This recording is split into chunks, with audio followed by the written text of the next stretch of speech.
Myanmar, sebuah negara yang kaya akan budaya dan keindahan alam. Namun di balik pesona ini, tersembunyi sebuah kisah pilu dari salah satu komunitasnya, Muslim Rohingya. Sebuah komunitas yang hidup dalam ketidakpastian dan kesengsaraan, tanpa keamanan, tanpa perlindungan, bahkan di negeri mereka sendiri. Rohingya adalah salah satu kelompok etnis minoritas di Myanmar. Mereka memiliki sejarah yang panjang di tanah Arakan, atau yang kita kenal sekarang sebagai Rakhine. Secara turun-temurun, mereka telah menghuni wilayah ini. Namun, dengan semakin banyaknya politik identitas dan perbedaan agama, Rohingya mulai mengalami diskriminasi yang sistematis sejak lama. Status kewarganegaraan mereka mulai dipertanyakan, hingga akhirnya pada tahun 1982, pemerintah Myanmar mencabut kewarganegaraan mereka, menjadikan mereka secara hukum tidak memiliki negara di tanah kelahiran mereka sendiri. Di Rakhine, mereka menghadapi diskriminasi yang meluas.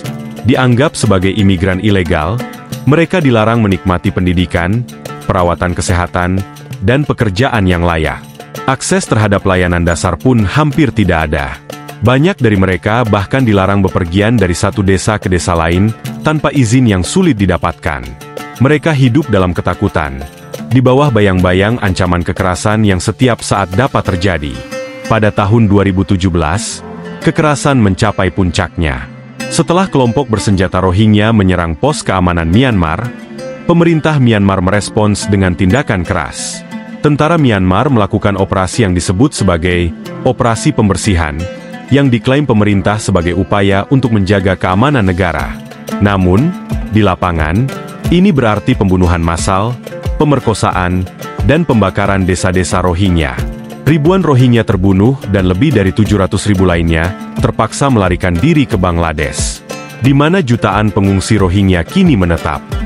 Di kamp-kamp pengungsi seperti di Cox's Bazar, Bangladesh, mereka menghadapi kesulitan baru. Kamp-kamp ini penuh sesak dan kurang terfasilitasi. Air bersih, sanitasi, dan layanan kesehatan sangat terbatas. Bagi banyak dari mereka, pendidikan dan pekerjaan hanyalah impian yang nyaris mustahil dicapai. Anak-anak tumbuh tanpa masa depan yang jelas, terjebak dalam lingkaran kemiskinan yang sulit dipecahkan. Melihat penderitaan ini, dunia internasional mengutuk tindakan pemerintah Myanmar. Perserikatan Bangsa-Bangsa menganggap kekerasan yang dilakukan tentara Myanmar terhadap Rohingya sebagai genosida. Namun, meskipun telah ada seruan dari berbagai pihak, termasuk sanksi dan tekanan diplomatik, situasi Rohingya masih jauh dari kata aman. Perjuangan mereka untuk mendapatkan hak-hak dasar terus berlangsung. Sementara dunia melihat dengan rasa simpati, tapi seringkali tanpa tindakan nyata. Kini, komunitas Rohingya terus berharap akan masa depan yang lebih baik, walau itu tampak samar. Harapan akan kembalinya mereka ke rumah, atau diakuinya kembali hak-hak kewarganegaraan mereka. Mereka berharap, suatu hari, dunia akan membuka mata dan benar-benar mengambil tindakan untuk menghentikan penderitaan yang telah berlangsung puluhan tahun. Inilah kisah mereka. Kisah tentang kehilangan, harapan, dan perjuangan. Sebuah kisah yang seharusnya mengingatkan kita semua akan nilai-nilai kemanusiaan.